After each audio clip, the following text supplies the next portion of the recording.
Hello everybody, in this video I'm going to show you some important tips how to become better playing FaZe in the MOBA game Predecessor. FaZe is typically designed as a support hero, and support heroes usually have abilities focused on assisting their teammates rather than dealing direct damage to enemies. They often provide healing, buffs, or crowd control abilities to help control the flow of the battle and protect their allies. The starting position is in the dual lane and she supports the ADC, the attack damage carrier of the team. ADCs has a potential for high damage, they are pretty squishy. So it's up to you to support the ADC to make sure they stay alive and be able to, of course, maximize their damage potential. As a result, you want them to get the last hit on the minions because you want them again to level up as fast as possible, get powerful items, to get advantage over the other duo and of course other enemies in the game as fast as possible. Now, if you look at FaZe stats, you can see they are very low. It looks very underwhelming compared to some heroes that can have very high at certain things. See, they're very low, the lowest basic attack here, as you can see, one. She's pretty squishy herself, bad mobility, and doesn't really have strong ability power. So her power actually comes from her abilities, the effects of her abilities.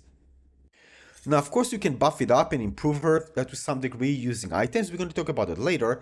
And again, the power of her comes from her the outcome of her abilities. So again, one of the most important thing is her passive. Don't miss this one. This is like the key feature for her. So when she casts ability, she actually restores health over time, over 3 seconds. And not just for her, also for the linked ally.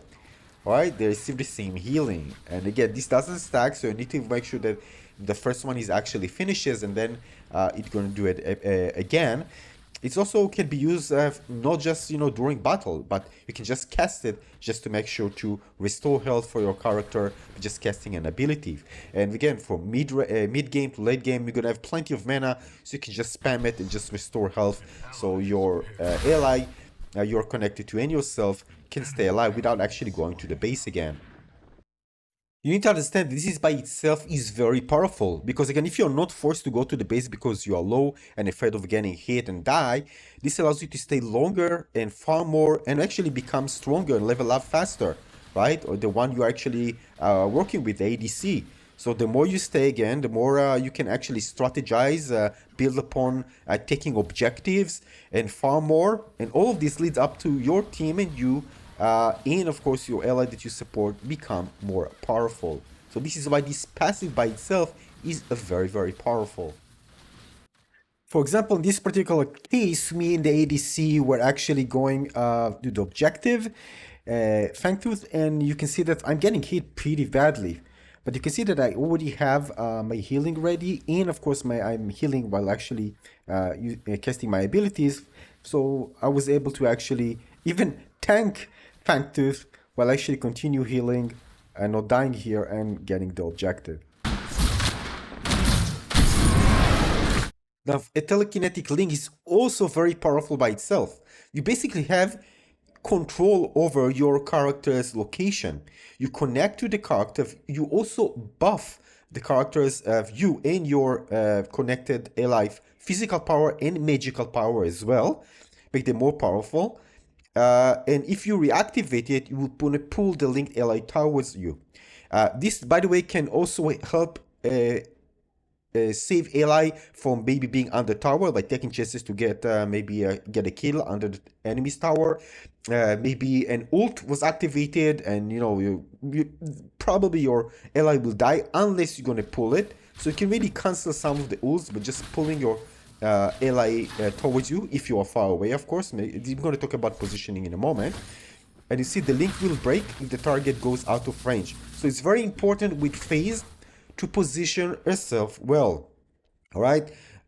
You can see that out of range, or if FaZe get hit by silence or hard CC, excluding root, it can actually be cancelled.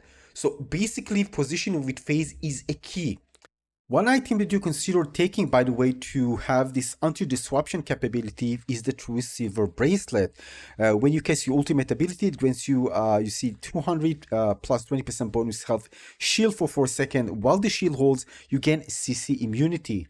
And again, in certain builds and against certain enemies, you won't want to consider choosing this path. Like if you're playing against Nurbash, and it can just stun you and stop your ultimate, stop your chain. Basically, by that, your ultimate won't actually be connected to your ADC or for another ally. And basically, it's because it's relatively short time, you lose that capability to actually support your teammates. This is one thing you should consider using. So again, your link will stay connected, your ult will still be available to support your allies. So yeah, one thing to consider, again, depends on the build, on the enemies that you are fighting against, and so on. Not just it's very important for you to position yourself well, but also for paying attention to things around you. So you can act in the right way, because again, if there is a gank, for example, it will come towards you first. And if you follow this guy, you already know the reason for that. Because again, if he fights against the ADC, you can pull him back and go to safety.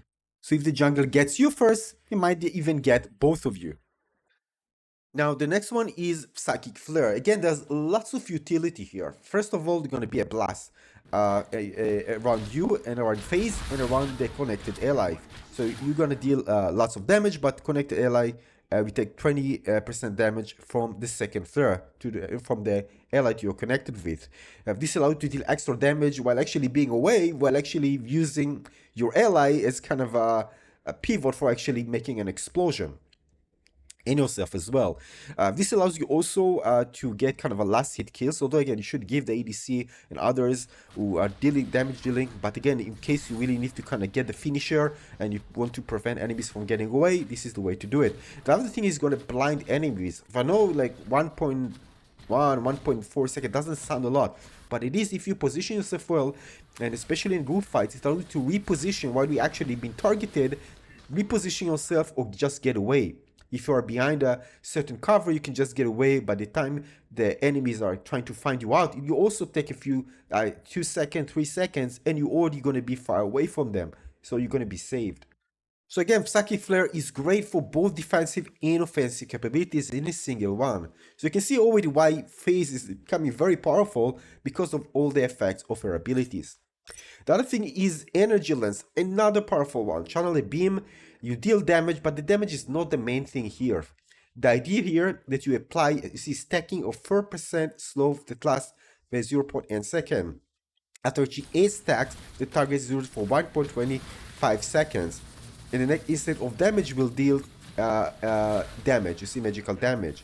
Now this is great for just rooting enemies in place when they try to evade. This is very powerful. You need to of course aim while enemies are actually trying to move and evade. It's not hard by the time you already know the patterns how enemies try to evade, and it's not really hard to nail them down. And this is very powerful, especially in the dual lane where the jungle is coming. If you want to make sure at least to exhaust their dash, or hopefully to get a kill quite easily. And the other one is her ultimate ability. Again, this is good for, again, just single target. Once you're connected to a linked ally, it gives you, again, gain both you and your ally attack speed. As you can see, it goes to 100% at when it's maxed out. And ability haste and 130% decaying movement speed for 8 seconds. So again, you can move fast, you can close on targets. If your ally can shoot fast, of course, if you're connected to the ADC, they can shoot much faster and allows you to really take targets very, very fast. Of course, you need to be connected for it. You can't just activate and leave. You need to continue being connected to the target, to the ally, in order for it to continue and work. Now, in terms of Crest, I personally prefer going with the Consort Crest. This is very good. After that, you're going to get the Keeper Crest to give you extra mana generation, so you can actually further support your hero. But again, the most important thing at the end, you'll be able to get one of these free, which personally I'm going to go with Tranquility. It's such a powerful item. First of all, it's great for team fights, great for taking objectives like Prime where you get lots of damage. So just in case somebody surprises you, continue fighting. Just make sure you finish Prime without actually somebody dying. It's good again for single or healing a group. You get extra mana generation, magical power, and heal and shield power. You can also see that you can heal yourself and nearby allies for 150 and give 10% damage mitigation. You have worthy passive feat, increase passive gold income by 60%. So you can yourself actually can level up faster. You also gain with a visionary, you gain soulstone and increase your ward cap from 2 to 3. Very important for late game with people, lots of players roaming around and you want to really get good information and people focus on objectives. This is very, very good. Now, there are many type of builds that you create with her. You can make it more offensive or more defensive, but basically you should focus on something that synergizes with her abilities. One of the great items to start with, for example, is Crystal Tier. The reason for that, again, that you get 225 plus beast mana generation. This is very important for FaZe as a support character to be able to, put out this in order, because again, your ability also heal and support your ally. So having this very helps a lot. You also get plus 50% heal and shield power. In Elysian, as you can see, healing and shielding allied hero get you both 40 magical power and 20 ability haste. This is basically ability cooldown reduction for 5 seconds. So again, great synergy and great thing to support yourself and your ally while using your abilities. Next one I definitely recommend getting is Wellspring. Now again, remember you need to be linked in order to heal an ally. But again, if you want to support allies in group fights, you need something extra. So Wellspring, as you can see here, gives you base mana regeneration, plus 20 heal and shield power. Alright, remember we are healing, you want to heal a lot. Both just not just single target but the entire group, especially in group fights. And this is why we have Vital Waters. Vital Waters casting an ability heals nearby allies for 20 plus 10% magical power.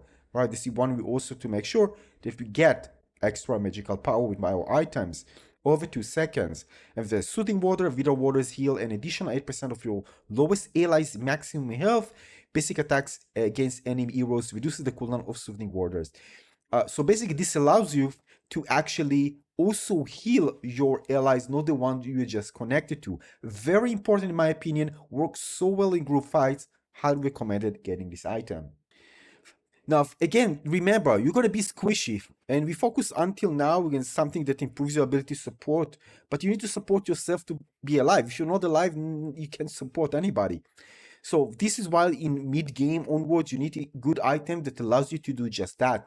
This is where Galaxy Glyphs come into place, give you the extra mobility that you need. It also gives you physical armor and magical armor, increased base mana regeneration, and give you extra ability haste. When you move, you're going to generate 0G. It's going to generate pretty fast, and your next jump will be very high. Now, being able to jump very high allows you to use your ability and stay in mid-air for quite some time, especially in group fights for like lots of things actually happening. You can actually maybe focus on something and evade getting hit, or you can just jump above obstacle and get away if necessary. Alright, it also give you 10% bonus movement speed out of combat. So if you notice somebody rushing after you, you can get away. So this is amazing for survivability, works very well in group fights, and give you the extra survivability that you need in order to not die. Otherwise, you won't be beneficial for your team. Now, if you want to go with something more aggressive, you can go with, for example, Wellspring, and then go with Marshall. Yourself a nearby allied hero. Again, you and your ally, nearby allied heroes get 20% attack speed and deal 50 plus per one target's level magical damage on hit. So it scales and it's good for supporting group fights. So make your teammates more powerful, basically, rather than supporting and healing. You want to help them eliminate the other enemies faster. And then you can go with also, again, that was early game, and then later you can go with a Mega Chasm. So again, depends what you want to do. This is more aggressive way. You buff up your enemies to become more powerful and yourself to try to limit enemies basically faster. Now, if you want to go with something that players less expecting, and this is something, a strategy, by the way, that you can use to counter defend other setup from your opponents, or just surprise them with something of your own. You can go with, for example, in early game, get the Wellspring, and then, for example, the Crystal Tier, which is great, of course, base, and mid-game, go with extra mobility, and go with a Tainted Totem. You're already increasing your health a lot, and this type of build will be make you very durable, pretty tanky. And then we're gonna go with, for example, we can go with the Void Helm, we give you plus 40, 450 health, magical armor, an extra ability haze, increased healing as well, which synergizes with your ability, with passive ability to heal, and immobilizing an enemy hero restore 3% of your maximum health over 4 seconds. And then if you really want to abuse them, you can just go with Stonewall, for example, for defense, plus 250 more health, base health regeneration, physical armor, and when you take damage that reduce you to below 40 maximum health, you unleash a shockwave, stunning nearby enemies for this duration. I think it was reduced. I think before that it was 1 second. Now it's 0.75 second. There's a long cooldown.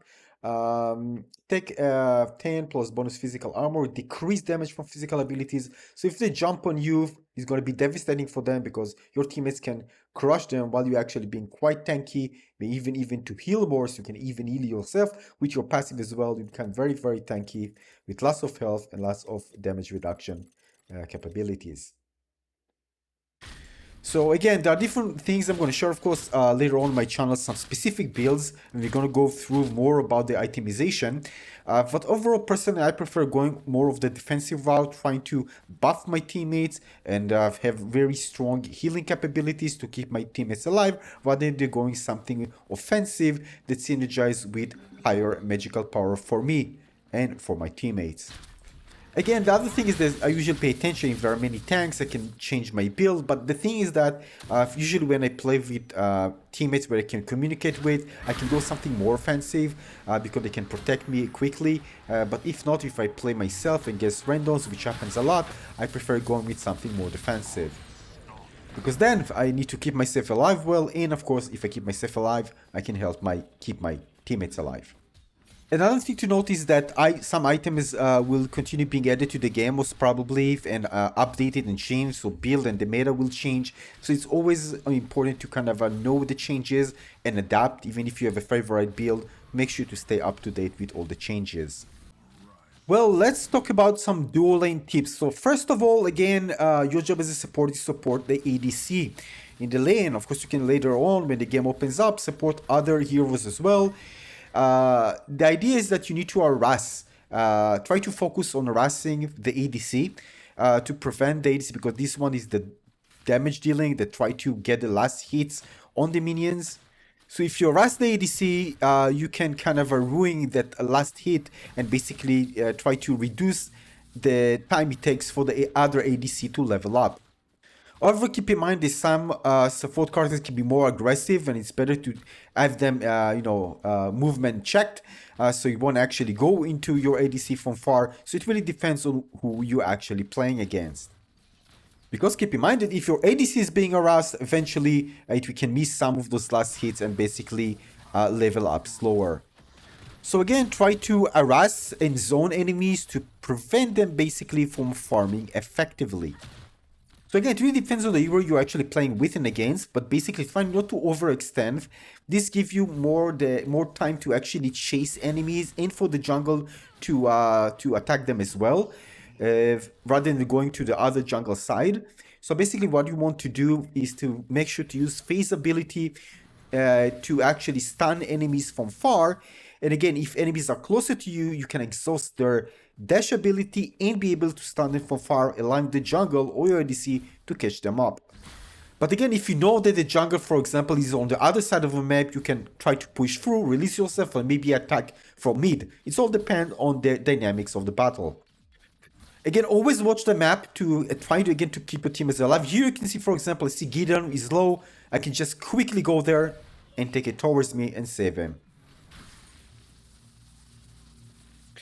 And because as a support, you don't have more time because you're not focusing on the battle itself. You're not really fighting a lot. You can, but you're not. This is going to be your main thing. So you have more time to look around. You don't have to look forward. Try to look around and see if you can spot something. If there's something is not warded, if you can just see if an enemy is coming through, and pay attention to the location. Put wards properly.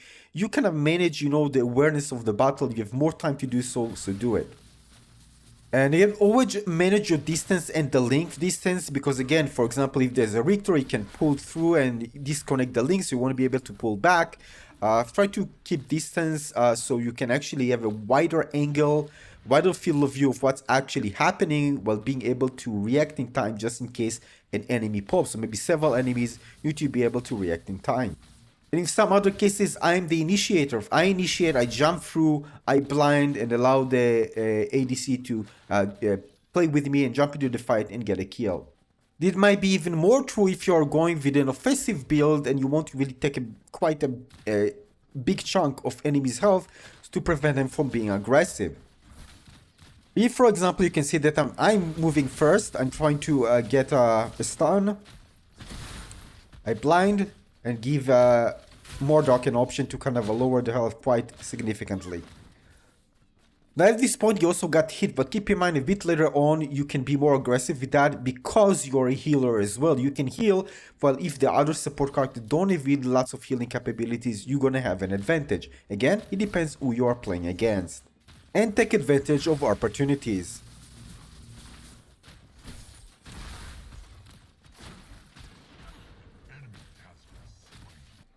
As a support, try of course your best to let the ADC get the last hits for camps, minions, and enemy kills, enemy heroes. Help secure the gold buff because basically I think it's equal to a kill and gives gold and make sure the ADC gets it.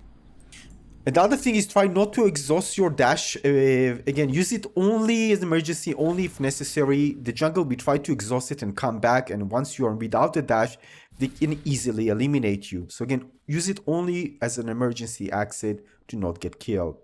Now always pay attention to the jungle and mid location when they come. Try to take advantage of the time they actually spend coming so you can secure a kill.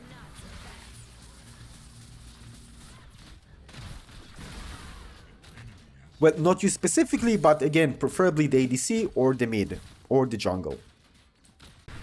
Now, again, it's better to stay away from the action, but sometimes you want to get in. For example, I'm here protecting Gideon from the ult, so they want to be able to hit him while actually blinding them and initiating a counter attack. But again, when you do dual lane, you should prefer staying on the left side of the lane. The reason for that is you have your side columns that you can hide if you need to. Be far from the jungle so you won't be able to jump at you. And you can see there's also kind of in the topography of the map, there's kind of a decline there. If you position yourself there, it will be harder for enemies to hit you. Help your teammates secure objective. Mid-game to end-game, you're going to have pretty good healing, so you can help support your teammates while taking objective, especially when it comes to Prime, which can do lots of damage to your teammates, so you can help heal them, keep them alive, and make sure to secure the objective as fast as possible. But there's something, because I enjoy playing more defensive type of support with lots of healing. Sometimes I play with it psychologically. I kind of delay the healing, and then enemies attack, and then I put all the healing out, and then we are full health, and then we attack.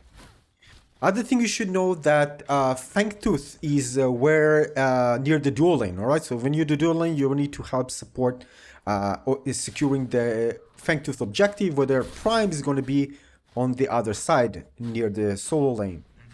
Now during mid and late game, try to do some control vision and make sure you are, enemies are not aware where you are located and you are aware where they are. Basically trying to put your wards near neutral objectives, choke points where enemies are predicted to pass through, and other important objectives. Now with late game, of course, many of the towers will get destroyed and the focus will be on the main objective in the jungle. This is why it's important to make sure to ward those objectives. Now regarding ability level order, which abilities to get first? First of all, you can see the abilities if you level them up, what they're going to change in terms of cooldown and cost, and other effects that are written there in the text. You can pause it to read more if you like. With your passive ability, start with 10 restoration plus 25% health over 3 seconds, and then you can see it goes up to when you get to 18 to 112 plus 25% health over 3 seconds. Regarding the ordering, you have to understand this is so build dependent. This is something that they use lately with a more defensive build. Again, keep in mind, it all depends on the build. So it needs to work hand in hand with the build you're actually using. I can tell you the reason why I choose, for example, the energy lines first, because this is the biggest chance for me to get early kill, especially if the jungle, the other teammates are actually joining the fight. This is why I choose it first, as, you know, the secondary, the energy lines. After that, I go with the, again, this is PC right click, you see, by the way, the keys. I choose the alternate telekinetic link. So again, so I can immediately support, just in case maybe the other enemies are aggressive, I can pull the ADC quickly towards me. Then I go with Q. Again, I want to have all my toolkit available for me, because it allows you kind of mix and match, depends on the situation. So I have all the support kit ready with different things that I can use depending on the situation. And after that, again, I went with a 2 telekinetic link. I'm taking the ultimate ability when it pops up, always. Again, then you can see the rest that I take. So again, when I start, I have the reason why I take it, but it all depends on the build. Some people go with very aggressive build, might take even Q, you know, to try to maybe deal that extra damage and be aggressive.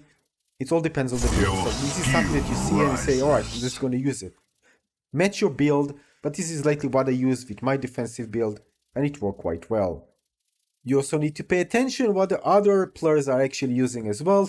So for example, if there is a Richter, right, and I'm probably going to take the telekinetic link first. If he pulls my ADC, he's dead, right? So if there's a Richter, I'm going to change it. Even if I'm using my build, I'm going to change it and take the telekinetic link instead, so I can pull it. Otherwise, the ADC is dead and we're already in a disadvantage. So again, these are a few tips, but not something, there's no definition like, all right, this is the order you should get, and that's about it. All right, so make sure to match it to your build. And again, I'm going to post build all my channels, so make sure to subscribe. Yeah, and the reason I'm playing FaZe is because I think she's one of the strongest support character in Predecessor at this of the time of making this video. Her ability to heal, stun, and really crazily support the ADC with extra attack damage and attack speed really make those duo absolutely terrifying. It doesn't matter which ADC you are playing with. But sometimes people choose crazy ADCs. Well, it is an exception. And again, the fact that you can make with her come with different builds, make her very tanky or very evasive, the ability to pull enemies from far, but just again observing as a support for the environment and even correcting their mistake, this is a big plus. Usually players can react in time, it's already over if you don't have the utility. With FaZe you can actually save them. Although a support hero is one of the most complicated ones in my opinion after jungle, because really there's so many things you need to do. You need to work properly, pay attention to the map, a really great map awareness. Again, make sure to be there in time for your teammates when they need to. And of course, try to stay alive using your utilities smartly and pay attention to everything, because otherwise if the support fails, the ADC is gone and you can really be really bad in team fights. You are the one who will probably be targeted first, you need to pay attention. And even if you are far away, there are some heroes that can easily catch you. So pay attention to what other players are actually using and create a build that can counter their strategies and their type of heroes' advantages. That's it for this video. Yeah, pretty long, more coming, so make sure to subscribe. I'm going to share with you, of course, specific builds for FaZe later on my channel. And lots of more tips. It's going to be shorter, of course. But again, if you find this one useful, give a like and subscribe maybe. See you soon in the next video. Thanks for watching.